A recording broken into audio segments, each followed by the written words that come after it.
Palala na nga ng palala ang sitwasyon ngayon sa Golden State Warriors dahil ilang araw lang naman ang nakakalipas mula nang magtamo ng season-ending injury si Jimmy Butler.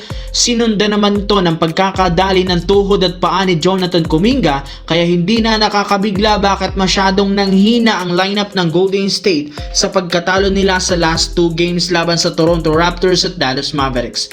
Kaya kailangan talaga ng team na ito kumuha ng mga bagong player na magliligtas sa kanilang kampanya ngayong season, at isa sa mga kinukonsiderang kunin ng front office ay si DeMar DeRozan ng Sacramento Kings. Willing ang Kings ibigay ito sa kanila kapalit si Jonathan Kuminga. Sa madaling salita, hawak ng Warriors ang desisyon kung kukunin nila ito sa trade market o hindi.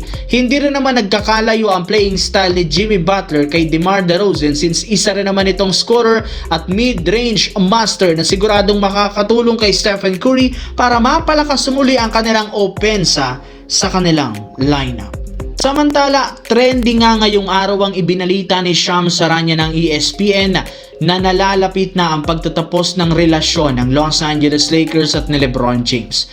Dahil nga sa umingay na issue ni Jenny Bass noong nakaraan na damay si LeBron sa away ng pamilya. Ayon sa source, mismong agent na ni LeBron na si Rich Paul ang makikipag-usap kay Jenny Bass tungkol sa kumalat na article ng ESPN, at ayon mismo sa insider na si Mark Stein, handa nga daw tanggapin ng Cleveland Cavaliers owner ang kanilang dating franchise player na si LeBron James. Simula nga po nang umalis ito sa team, hindi na maganda ang itinakbo ng kanilang prangkisa. Alam naman natin na simula nang umalis si LeBron James sa Cavaliers, hindi na nagkaroon ng championship run ang team na ito. Simula 2019 up until now, hindi pa rin nga sila nakakapasok sa finals. Kaya kahit si Kendrick Perkins naniniwala na kung babalik si LeBron James sa Eastern Conference at sa kanyang orihinal na team, instant championship contender ang Cleveland Cavaliers.